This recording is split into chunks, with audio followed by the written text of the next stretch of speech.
El oráculo de Mildred Payne puede ser visto como un compañero en el camino espiritual, ofreciendo una guía y su sabiduría en momentos de incertidumbre. Tengamos en cuenta el uso del oráculo como una brújula espiritual y vamos a ver un poco algunas de las cartas. En lo personal me gustó contar una historia para cada una de las cartas y, y así lo van a encontrar en el manual. Cada carta llevará su nombre, en este caso la carta uno que es el feto, también llevará como nombre adicional el inicio de la oscura profecía. Luego tenemos el tiempo, que es la maldición de la eternidad. La bruja, en este caso, Sedarlia, la reina oscura, que es la guardiana del secreto. Tenemos a la mujer es la elegida, y el joven es el protector del límite. No podía faltar la tentación y el poder de la mano del diablo. Tenemos el símbolo de pertenencia, que es el diente. La sangre, como el vínculo de la magia. Y en estas primeras 9 cartas cerramos con la oreja, que es el espionaje de los espíritus. Como verán, el dibujo de las cartas es un dibujo simple, pero vamos a poder encontrar en ellas mucho significado. Acá tenemos la visión del futuro de la mano de la carta del ojo, el precio de la magia de la mano de la carta del corazón, uno de los poderes, que es el poder del tacto, en la carta de la mano. Luego tenemos un cráneo humano, que simboliza la sabiduría de los muertos. En esta oportunidad, la luna es la guardiana del aquelarre. Su contraparte, el sol, es el juicio del amanecer. La tormenta es la ira de los elementos. Purificación y destrucción de la mano del fuego. El agua como vínculo ancestral. Y, ¿por qué no?, el instrumento del destino en la carta de la daga. Estas son las primeras 19 cartas. Voy a mostrarles las que continúan. Acá tenemos eh, la carta del viaje a lo desconocido, que es la carta de la bota. La apertura de los misterios, en la carta de la llave. El guardián de los secretos, en la carta del gato negro. Pero también tenemos algunas cartas un poco más bonitas, como la flor, que habla de la fragilidad de la belleza. Tenemos el espejo, que es el reflejo o la reflexión de nuestra alma. El palo como símbolo de autoridad, palo o bastón. El muñeco como la representación del poder manipulador que tenían las brujas. Obviamente necesitamos una barrera entre los mundos, que es la carta del muro. El refugio y la prisión, en la carta de la casa. En este caso la fragilidad es de lo oculto, de la mano de la polilla. El ciclo del destino, en la carta de la rueda. El eje del mundo, en la carta del árbol. Escalera para subir y escalera para bajar, dicen los ocultistas. En este caso, la tomaremos como la ascensión espiritual. Tenemos la transición entre los mundos que se da al abrir la puerta. La forja de poder, en la carta de la fábrica. La corrupción y el sigilo, en la carta de la rata, la sabiduría y la tentación en la carta de la serpiente. Seguimos avanzando, acá tenemos el símbolo de protección, hasta el día de hoy utilizado en la carta del pentáculo o pentagrama. Tenemos el elemento para llamar a los espíritus, la campana. Si hablamos de brujas, necesitamos la escoba, pero en este caso será símbolo de un viaje mágico. También un cáliz, que será el contenedor del poder. Vamos a hacerlas de lado, son muchas cartas y se empiezan un poco a deslizar. Símbolo de intuición en el pez, el centro del poder mágico en el caldero. Obviamente necesitábamos nuestra bola de cristal para la visión del futuro. El pulpo en la multiplicidad de los caminos. Veneno, que es el elemento o el poder de la destrucción. Tenemos el símbolo de protección contra la adversidad, que es el paraguas. Tenemos la luz en la oscuridad, que es la vela. El anuncio de lo inminente en la carta de la trompeta. El mensajero de los espíritus en la carta del cuervo. Tenemos el equilibrio entre lo material y lo espiritual en la carta de la moneda. La tejedora del destino. La llave de la vida. El iceberg, lo oculto bajo la superficie. La dedicación y la comunidad de la mano de la abeja.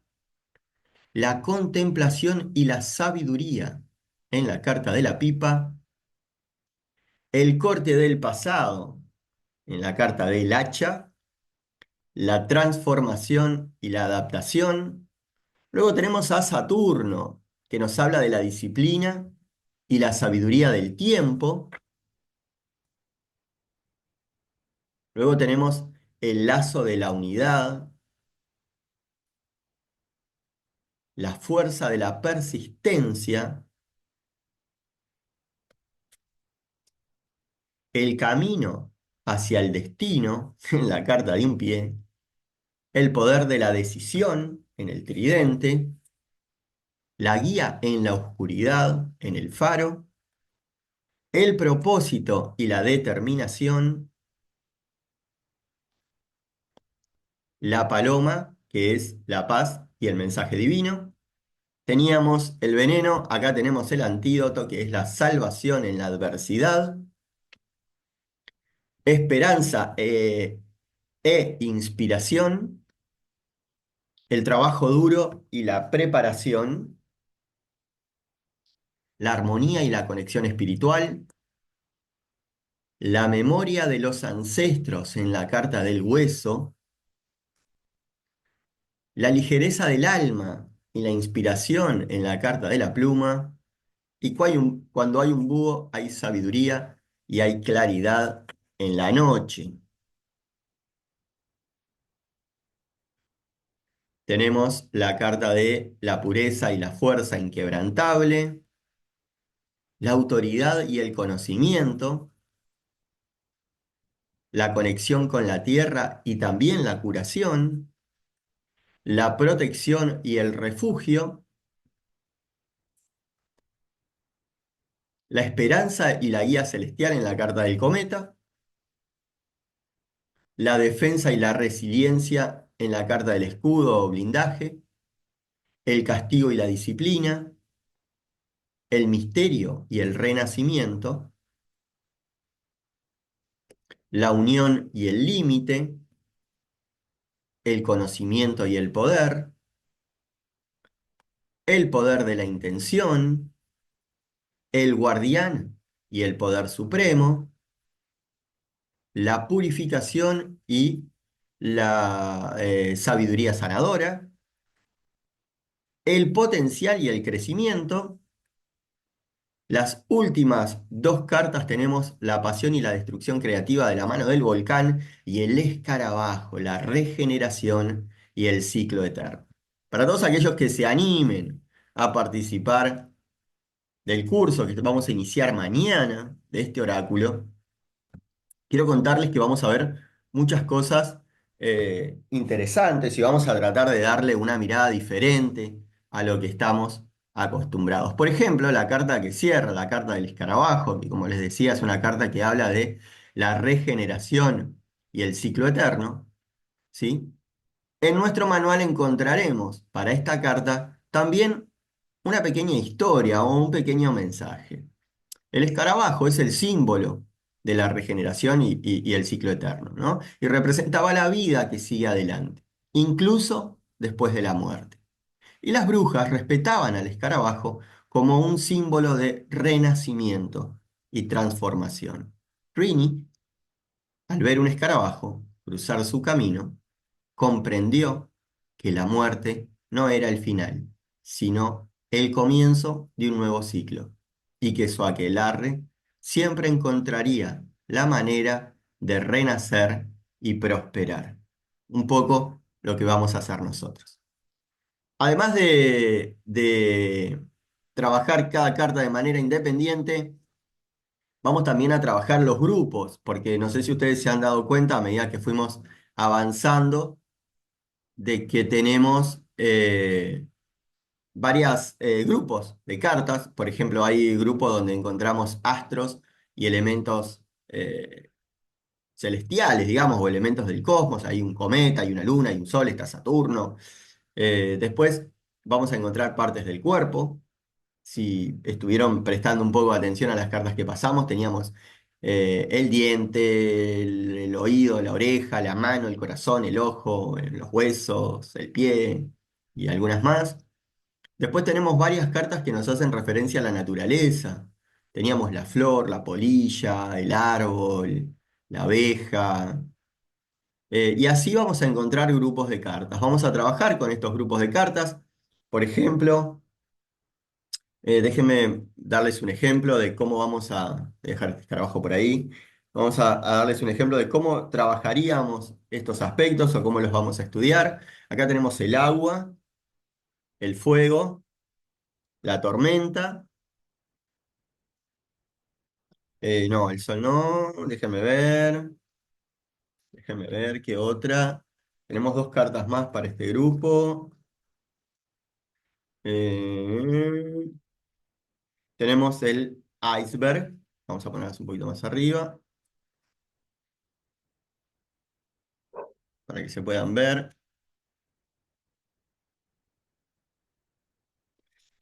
Y me estaría faltando una más,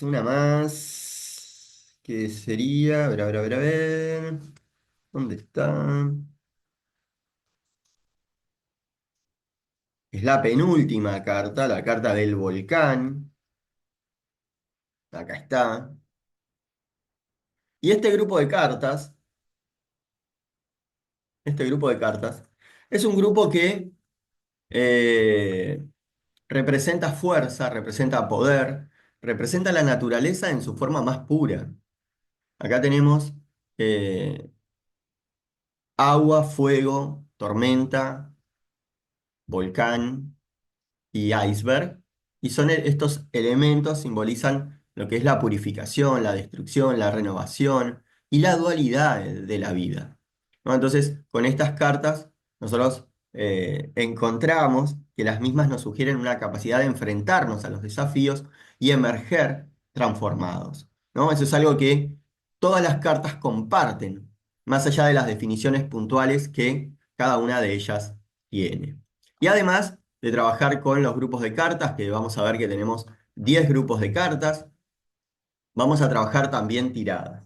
En principio hoy vamos a trabajar solo 3 tiradas, las tiradas que íbamos a trabajar, que son las que pueden encontrar en el manual cuando se sumen al curso, es la tirada del velo oscuro, la tirada de la sombra y la luz y la tirada del pasado oculto. Pero me pareció que era poco, así que hicimos un anexo de 10 tiradas más todas con este enfoque de, de un poquito de misterio, de un poquito de brujas, de un poquito de magia.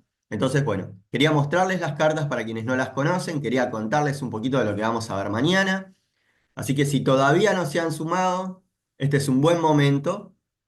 Recuerden que todos los estudiantes tienen además un 10% de descuento. Es un único pago y vamos a tener 4 encuentros de 2 horas donde vamos a, en principio, dar una mirada teórica, pero luego en las últimas clases una mirada práctica con todas las tiradas. Espero que les resulte interesante, espero que me dejen sus comentarios y que nos veamos con todos mañana para renacer, como dice ese escarabajo, y traer nuevamente a la vida el aquelarre de Fenwood.